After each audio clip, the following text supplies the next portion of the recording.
All right, our next speaker is the industry representative on our Michigan Wheat Board of Directors.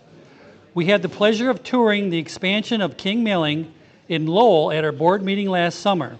As part of that tour, we had heard a presentation on the milling and wheat industry. We all learned so much that we asked Jim Doyle, Executive Vice President of King Milling, to make that same presentation today. Jim, the floor is yours. All right, great. Well, thanks, Jeff, and thanks to all of you for all the efforts you put into growing quality wheat here in Michigan. The milling industry can't exist without you guys, so we appreciate it very much. But as Jeff said, I'd put together a little. I'm the lone non-grower on the wheat board. I'm a flour miller by trade, and I learn a lot from the other 8 members of the board, and so I thought, well, maybe I can educate them a little bit about the milling industry. So when they came over to see us last June, I put together a few things on the U.S. milling industry, Michigan, a little bit of history, how the wheat breaks down as far as where it's used in our country. And so I hope that you will enjoy this. The bad news, I have to speak to you right after lunch, so I hope it will be interesting enough to keep you awake. The good news is they have me down for an hour, and it won't take an hour. So anyway, of course, the milling industry is a very old industry. Going back to ancient Egypt even. But in this country even, this is George Washington was a miller. This is his mill built in 1770. So goes back a long way in our country as well. But you first need to start with the wheat. So in a lot of mills in this country mill one kind of wheat or maybe two. Here in Michigan we have soft white and soft red, and we grind both of those. And out west there are hard wheat millers and spring wheat millers up in the Dakotas. But so I thought I would talk a little bit about the different kinds of wheat so you have that understanding. So there are really 5 classes, and the first of those is durum. And you can see the circles there. It's kind of grown up near the border with Canada. A lot of durum grown in Canada too. And then there's a little bit of what's called desert durum that's grown in the southwest corner of Arizona.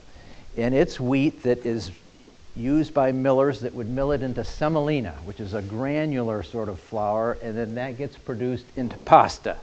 So they do not make a fine flour, but it gets, so all the spaghetti that we have and pasta, that's where that wheat would end up. So the next kind of wheat we'll talk about is soft white, and we're very familiar with that here in Michigan.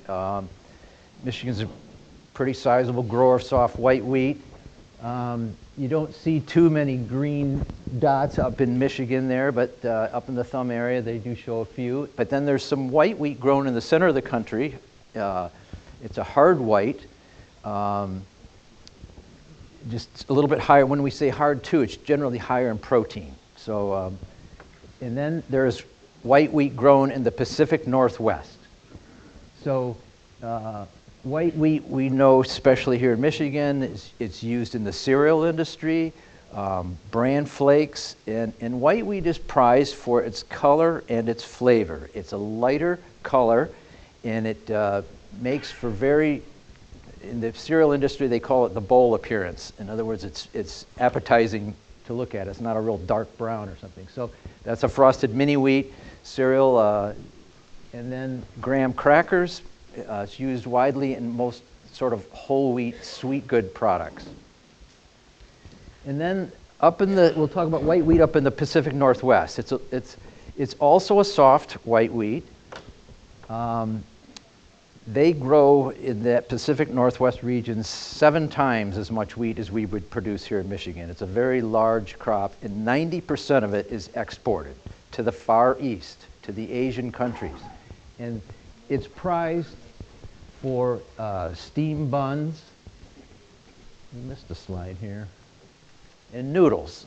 So the Asians will use that white wheat for noodles and steam buns. And these This is a very popular thing in Asia. They have, inside of these are meat or vegetables, and it's a very staple food in Asia. So then we'll talk about soft red wheat. We're all very familiar with that, primarily grown east of the Mississippi River. And it's a medium protein, runs around 10%, where, the durum is more like 13 or 14%. So, and it's milled into all kinds of products, cookies, pie crust flour, and we missed one there. Donuts, cake, and then the largest of all these in production is the hard red winter, grown in the center of the country. Of course, we all know of Kansas and the wheat state. A lot of wheat grown there, and it's the wheat that's used for all of the sandwich bread that we would buy in the store, sandwiches that we have every day. The buns that we had at lunch today would be milled from hard red winter wheat from the center of the country. Things like waffles are often made from the flour from hard red winter wheat. And then the last is hard red spring wheat. It's very high in protein, even up to 16% protein, and it's used for pizza. And here's an example of you seeing the guy spinning the pizza crust, and it's the gluten. It's that protein strength in that wheat and the flour from it that enables them to spin that and keep it in one piece. If you were using the Michigan wheats that we have to make flour to try and do that, you'd have dough all over your kitchen. It'd be flying everywhere. But with the gluten strength there, it stays together. And also the hearth breads, hard rolls, and the special hearth breads are made from hard red spring wheat. This is a picture that shows you the percentage of states, the percentage of wheat a state grows of the whole hard red, or of the whole winter wheat crop. So Michigan grows 3% of the winter wheat crop in the United States. And you can see in the center of the country, Kansas is really still the wheat state. 22% of the crop is grown in the state of Kansas. And then you can see that Pacific Northwest, you got 4 states up there that together grow about 20% of the crop. And it's sort of interesting too, if you look down, this is the Mississippi. And you can see how wheat is grown very tributary to the Mississippi, so it gets then shipped to the Gulf of Mexico and is exported, because about half of the winter wheat crop is exported. So how does the crop actually break down in as far as its usage? So this is a supply-demand table on the recent crop, and you can see that production is just under 2 billion bushels. We had a carry-in every year.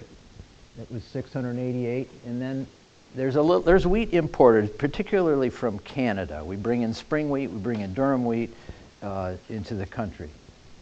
So you have the total supply, and then there's 62 million bushels that are used by you guys to plant the next crop. 62 million bushels used for seed. And then the milling industry, we're the next guys. 51% of the crop is used for milling purposes, for food.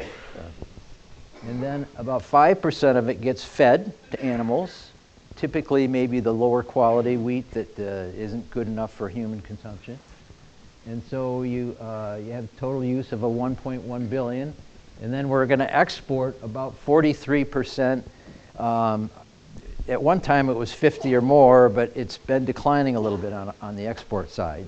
So just from a supply-demand standpoint, you can see how the wheat crop sort of breaks down in the country. So now we'll talk a little bit about the milling industry. In 1870, there were 22,500 flour mills in the United States. Every town, every village had a flour mill. But this is sort of looking at the last 25 years, where that black line going to the right is, in the graph on the right, is showing you the number of mills. So we've gone from 22,500 to about 145 flour mills in the United States.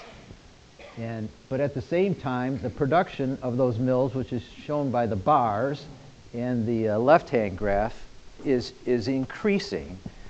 And so the average mill size gets larger, but there are fewer of them. And it's very similar to farming, right? Every year in this country there are fewer farms, but the average size of a farm increases. So there's a lot of parallels to farming. Flour consumption. What is the per capita consumption of wheat flour in the United States? You can see over this roughly 23-year period, it really has not changed much. It hasn't really gone down much at all. And so it's holding around 130 pounds or so per person. And I know 1890 or so, it was over 200 pounds per person. But we have lots of other foods we can eat today, so wheat flour is not as much grown. But the milling industry does continue to grow because there's more people all the time. I think we've added 50 million people in the last 25 years to this country, so we have more mouths to feed. So the milling industry in the United States, there are 7 companies that produce 75% of the flour in the United States. The largest of those is a company called Ardent. And Ardent is the combination of Conagra Foods had a milling division, Cargill had a milling division, and then CHS, the largest co-op, I think, in the world, had mills. Well, in 2014, they put their mills together and created a new company they called Ardent. ADM, who we all know, the very large international grain company, has a number of flour mills. They're number 2. Number 3 is a company called Graincraft, which is actually owned by a private equity firm, Renwood Partners. Bay State is a family-owned flour mill out of Quincy, Massachusetts. So they're the largest family mill. Miller Milling is owned by the Japanese. It's Nissin Milling Company. So they have mills in Japan, and they've bought some in the U.S., Miller Milling. General Mills, who we all know, makes Wheaties and gold medal flour, and they have a milling division. At one time, they were the largest flour miller. If you go back a lot of years, they were the largest. And then Minnell Milling Company, who has a mill here in Michigan in Dowagiac. They're headquartered in Fostoria, Ohio. They're number 7. And then the rest of the industry, including the rest of us in Michigan, fall into that 25% category up there. So if you wanted to look at the number of actual flour mills each of these companies owns, this is how that breaks down. Ardent with the most at 32, and you can see the rest there. So which state is the largest flour miller? Well, as you might expect, California with 40 million people, by far and away the largest state, is the largest miller. But right behind him is Kansas. For many, many years, Kansas was the largest miller. And milling was very much close to the wheat source. Well, today it's moved to what's called destination milling, where the wheat is shipped to the mill that is closer to the customers. So a lot of wheat is shipped out of Kansas to flour mills that would be in other parts of the country, closer to the bakeries. Is that more efficient, really? It's more efficient. Yeah, it's more cost-effective to ship the wheat than to ship the flour. But and then you can see Michigan ranks number 13 of the states in milling. So what is the largest flour mill in the United States? Well, it is North Dakota Mill and Elevator Company in Grand Forks, North Dakota, at 54,000 hundredweights. So this one mill makes more than all the mills in Michigan combined. So it's a large, large site. And it's very unique in that it is owned by the state of North Dakota. It's the only state-owned flour mill in the United States. We always think it's unfair because they can draw on the state of North Dakota to get any capital they need for things. And then the largest flour mill in the world is Bogasari Mills in Indonesia. And they they are milling 186,000 hundredweights. And to put that into bushels, they would use 425,000 bushels a day. And the very unusual thing about them is Indonesia grows no wheat. So you can see the port facilities. So I think they're just constantly unloading ships there to keep that mill supplied. So very big population in that area of the eastern part of the world, but they grow no wheat. So we'll look a little bit at the Michigan milling industry. And of course, there are 6 of us left. And of course, you know Star of the West, just down the road here at Frankenmuth. And they have another mill at Quincy down by Jackson. Chelsea Milling Company, who's at Chelsea. And we're up at King Milling's up near Grand Rapids at Lowell. And you got Napid Milling Company is near, they're at Augusta near Battle Creek. And then Manel has the mill in the far southwest of Michigan at Dowagiac. So a little history of Michigan milling. In 1885, there were 750 flour mills in Michigan. In 1910, it had dropped to 534. 1958-60, I think there were 26 left, and today we have just the six mills, and they're owned by 5 companies. So it's been quite a decline in mills, but we're happy to have survived those statistics. But anyway, this is a picture of our A mill. This is 1945, just to give you an idea what a mill looked like. That's the head miller, Oscar Nelson, in the mill. And this is the roll floor today. So that was the grinding rolls that were grinding the flour, and this is how it looks today in a flour mill. Very, very modern. And then here they are checking the temper on their temper auger in the old mill, and then just some of the spouting and the way that things look in a new mill today. Are all So- the rolls controlled by computer? Yes, it's all controlled by computer. Very, very highly automated. Yeah, it's just very efficient. But so this is kind of how the Michigan mills break down as far as the capacity of each of the mills. And then, as I had mentioned, Star of the West owns mills in other states, and Manel Milling owns mills in a number of other states. So if you change this then to include all of their mills in all the states, this is how it would break down. So Manel Milling is the largest at 68,000 hundredweights, and Star at 47, and so on. So just to give you a little photo eye of each of the mills in Michigan, this is Dowagiac, Manel at Dowagiac, 5,500 hundredweights. And of course, Chelsea Milling, and of course, they're more famous for their Jiffy Mix, which we all know of. They're really the only mill that is milling all their flour for their own purpose. The rest of us are milling flour to sell in the bakery trade on the outside. So, and this is Star of the West, just down the road at Frankenmuth. This is their plant at Quincy, Michigan. This is Napin Milling at Augusta. They're near Battle Creek. And this is King Milling Company at Lowell.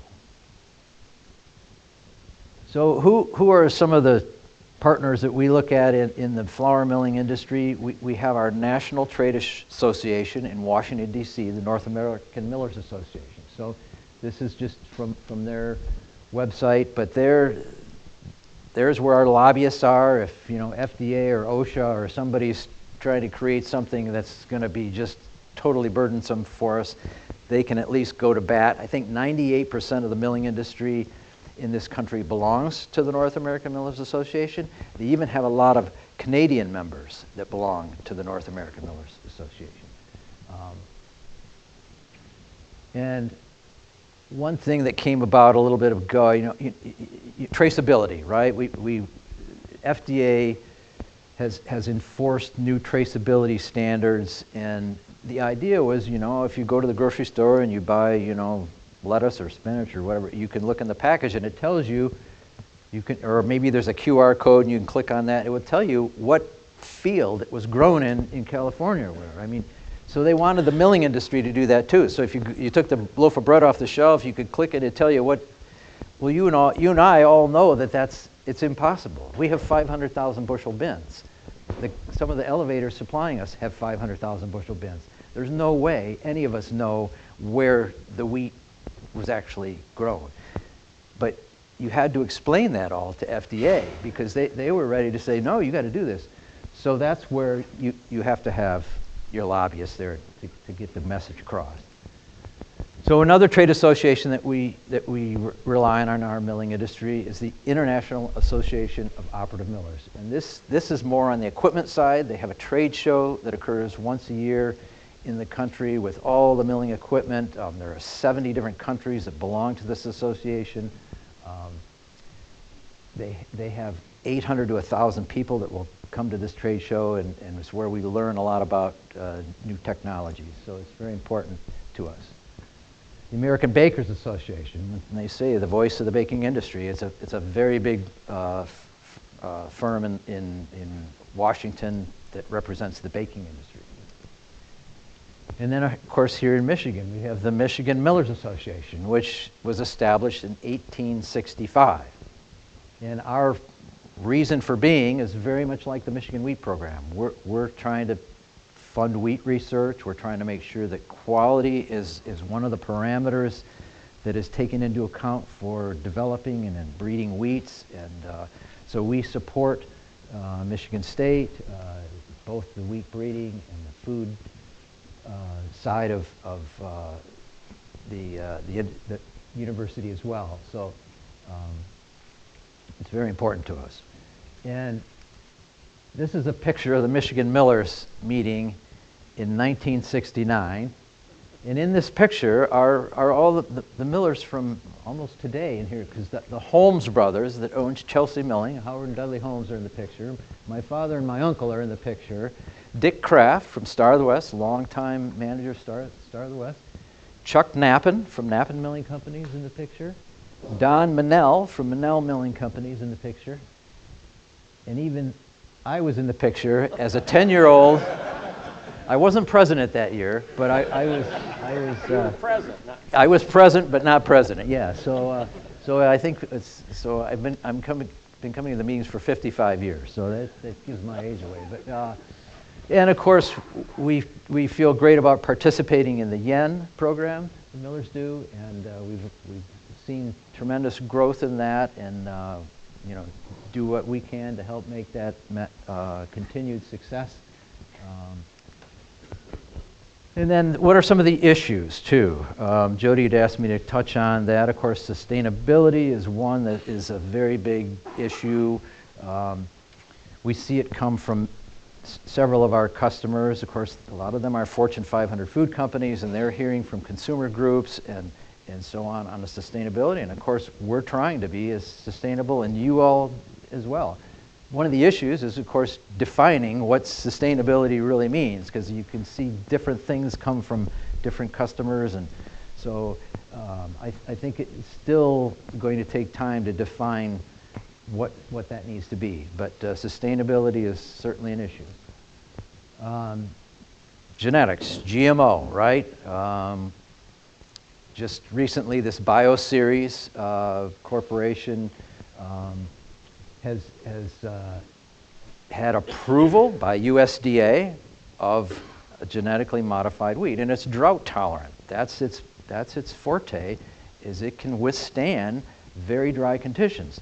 And if you think about a lot of arid parts of the world, when you're trying to feed people, this is very, very important.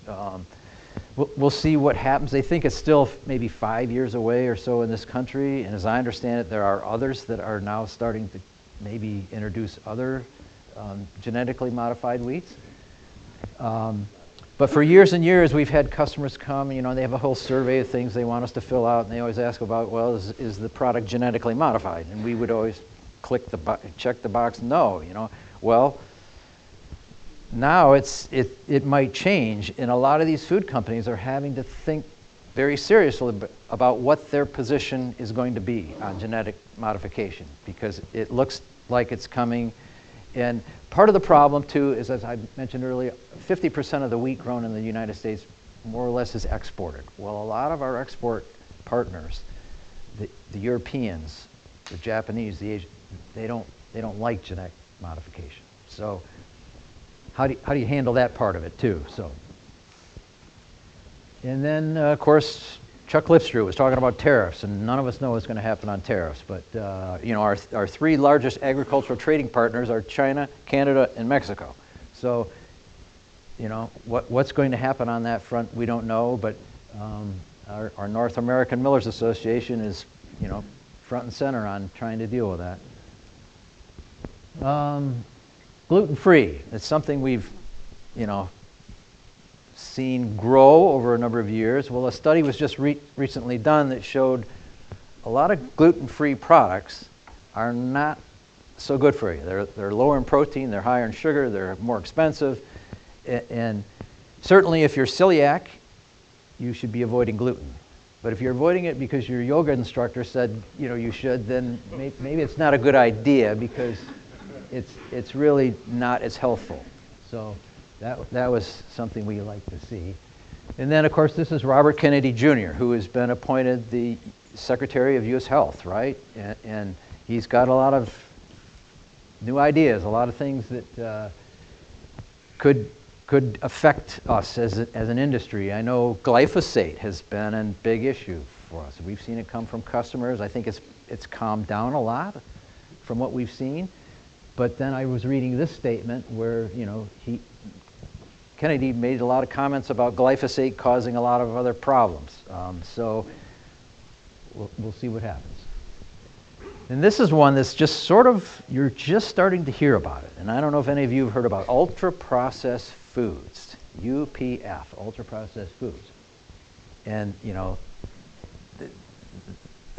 somebody always wants to blame the food industry for something, but if you look at the first category there, this is unprocessed, processed ingredients, processed, and then ultra-processed foods. Well, look what's on the ultra-processed foods. You got bread, you got cereal, you got cakes. So those are all flour-based products. So we're watching this one. We'll see where it goes, but it is something that we're watching. And then industry publications. You know, we Milling and Baking News, you saw earlier with the genetically modified, that's Soslin Publishing. They publish a lot of titles for our industry. So there's Food Business News, Milling and Baking News. They do a snack magazine. This is their World Grain publication. So this is a little more international. It's sent around the world. And then this is Milling Journal. Milling Journal is owned by Jeeps, the Grain Elevator and Processing Society. And they recently bought this title, but this is very much more on the equipment side. So this is where we'll get a lot of information on the latest technology coming out. So I'm just concluding here that milling's come a long way. This is sort of the way, there's the stone burrs there, and the milling that was done, like this would have been like in George Washington's mill, and this is the way things have been done today. Much more efficient, much more automated, but it doesn't mean that we're without issues that are coming about every day for all of us in the grain industry or the food industry. But that concludes my remarks, and I appreciate you all listening. And if there are any questions, I'd be happy to answer something for you.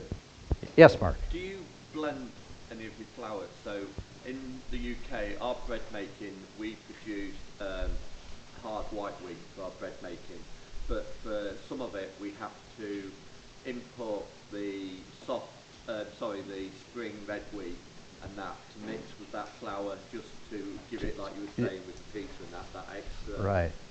So Mark is asking whether we blend flours together, and the spring wheat that's grown up there in the Dakota is very high in protein. And we showed you spinning the pizza. That is a blending wheat too, which is what he's referring to. That will be blended into either the flours or the wheats together to add protein and strength for certain products, because the soft wheat could be too weak, and you can bring in a little bit of hard wheat to help bring up that protein. So yes, we do blend, right. What was the driving force behind your expansion? Who's your number one customer? What was the driving force behind the expansion? Well, demand. We couldn't supply all the demand that we had, so we had to build more milling capacity, and well, we have a number of large customers. Are you bringing in wheat from outside the state? We do. We're unusual because all the mills in the state grind 100% soft wheat, and we did for many, many, many years, and we're still grinding a lot of soft wheat, soft white and soft red.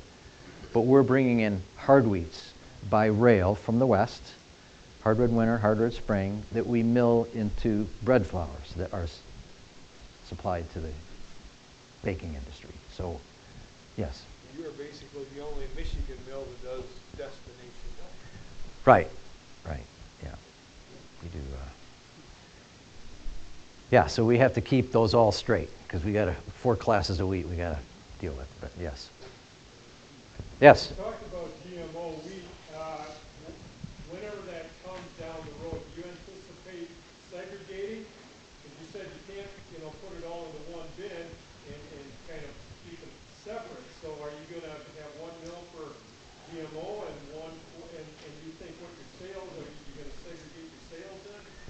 Yeah. Talk about that. Yeah, it's at the infancy, but and to what extent does the GMO gets into everything, right? So that if you test a non-GMO variety, and today parts per million, parts per trillion, whatever, they can find it in everything. So then what? But yeah, we would have to decide how we're doing that, or I don't know. It depends on what our customers tell us they want. That's at the end of the day, that's who matters. But